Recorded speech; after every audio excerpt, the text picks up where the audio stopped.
it like working with Blake Lively on the set of It Ends With Us? Justin Baldoni dropped a number of text messages with crew members detailing just how difficult Blake Lively was to work with. Anna, what does it mean to be working with Blake again? We're talking about you.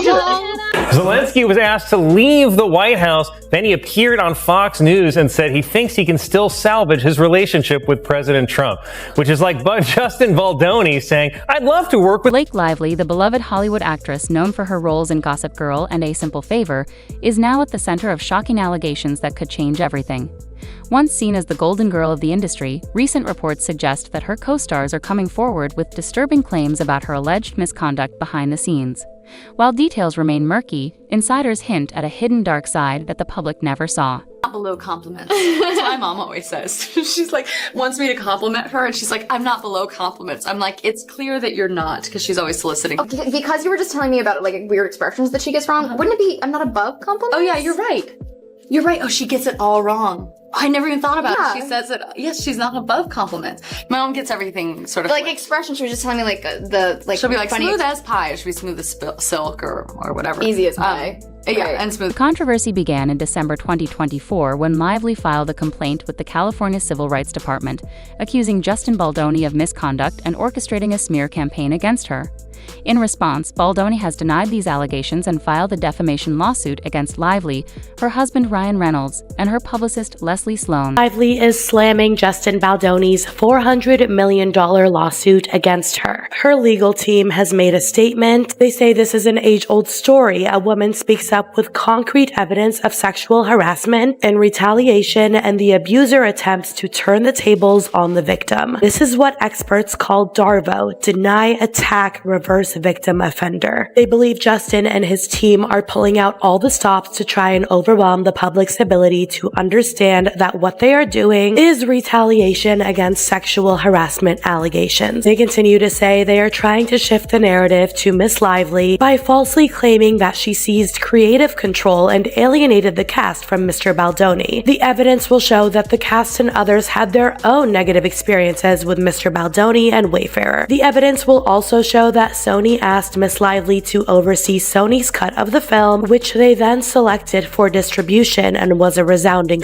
Lively's complaint details instances of alleged misconduct during the filming of It Ends With Us, where Baldoni reportedly created a hostile work environment.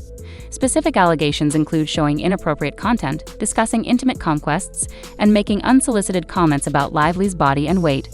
Lively asserts that after she voiced her concerns, Baldoni and his production company, Wayfarer Studios, initiated a retaliatory smear campaign to tarnish her reputation. Lively suing Justin Baldoni for sexual harassment was not on my 2024 bingo card, but here we are.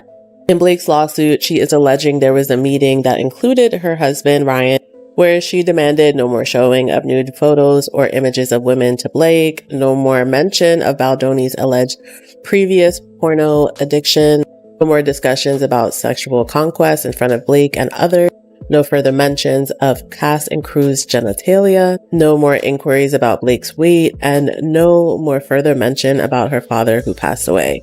Goes on to say no more adding of sex scenes and oral sex or on-camera climaxing outside of the scope of the script that she approved. Justin's lawyer basically said this was Blake's attempt to fix her negative reputation.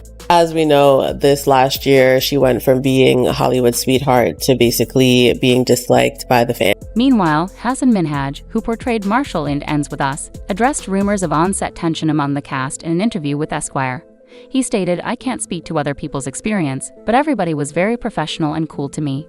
It was lovely and everybody was lovely." Minhaj expressed surprise upon hearing about the alleged disputes, noting that he was unaware of any such issues during his time on set. Only It Ends With Us cast member that still follows Justin Baldoni has made a comment about all of the backlash the movie received, and some of the drama between Justin and Blake. Hasan, who plays the husband of Jenny Slate's character, said that he can't speak to anyone else's experience, but he said that his experience was that everyone was professional and easy to work with. He said it was lovely and everybody was lovely, and afterwards he just ended up feeling feeling a bit disillusioned and confused about everything that was happening in the news. He said it was a very strange, bizarre year and that as a comic, he was definitely laughing at a lot of moments, which we can totally understand. This already adds to the weirdness that was going on within the cast with Jenny Slate just ignoring questions about Justin. Then Brandon Sklenar's comment about Blake and defending her. I feel like Hassan is giving us an inside look at what it was really like. He even said everybody was professional on set, basically denying that Justin was ever unprofessional. However, Blake Lively has a history of making defamatory claims against her co-stars.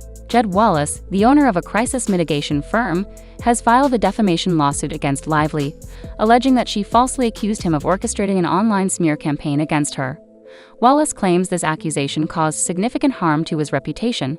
This countersuit further complicates the ongoing legal battles involving Lively and Baldoni. I've been trying to think of other things to talk about, but another day, another filing. And this actually has to do with one of the most interesting aspects of this entire case. Blake Lively is now being sued by Jed Wallace of Street Relations Inc. He has said that she has cost him millions of dollars in reputational harm and is suing her for defamation.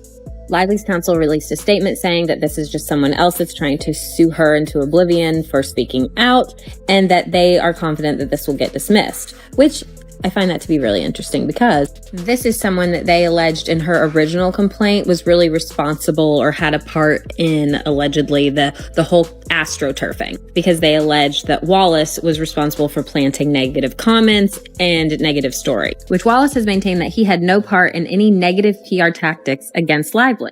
Which it was interesting that her defense basically was like, oh, this is nothing, it'll get dismissed, yada, yada, yada, because in her filings, they said that Wallace was the one who weaponized a digital army. I don't know if that's a direct quote, but basically that it was either real accounts or possibly bot farms. I don't really know. I probably need to read that again. But basically that was orchestrated by Wallace and, other members of Baldoni's team. Which, if I was naming someone who, had taken part in this, alleged astroturfing, I'd be like, yeah, see you in court. Can't wait to find out your method. I don't know. Maybe that's probably not the most professional response, which is also probably why I'm not a lawyer and I'm here on TikTok. Blake Lively's legal filings include an incident where she claims a man entered her room while she was breastfeeding without permission. Contradictory reports suggest that Lively had, in fact, granted permission for the individual to enter. This discrepancy raises questions about the accuracy of the allegations and the potential for misunderstandings in high-stress environments. Imagine for a second, you invite a man to your trailer, you're breastfeeding. You say, you can come in, but you gotta turn around. So he, knock, knock, I'm here. Come on in.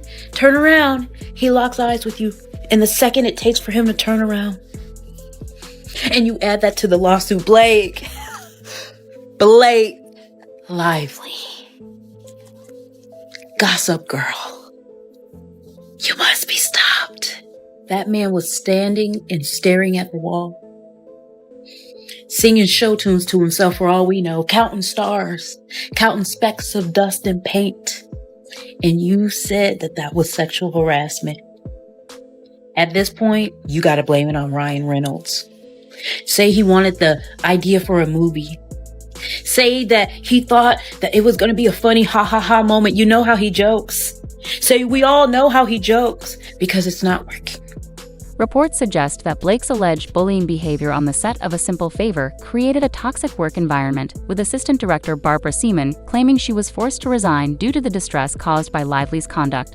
As these claims emerge alongside other legal disputes, they raise serious questions about Lively's professional ethics and treatment of colleagues. Blake Lively was the reason an assistant director quit A Simple Favor. Allegedly, of course. And we learned this from Henry Golding's post. Henry Golding, who was in A Simple Favor, made a post with the poster for another Simple Favor, and under his post, Barbed Wire TV had commented, "I worked with you on the first one. My experience with everyone was absolutely amazing, except for a certain someone who is the reason I quit being an AD. Guess who that person is? Wish you all the best with this, though." And Barbed Wire TV went on to say, "I want to avoid attention around this, but I will say she was cruel to many.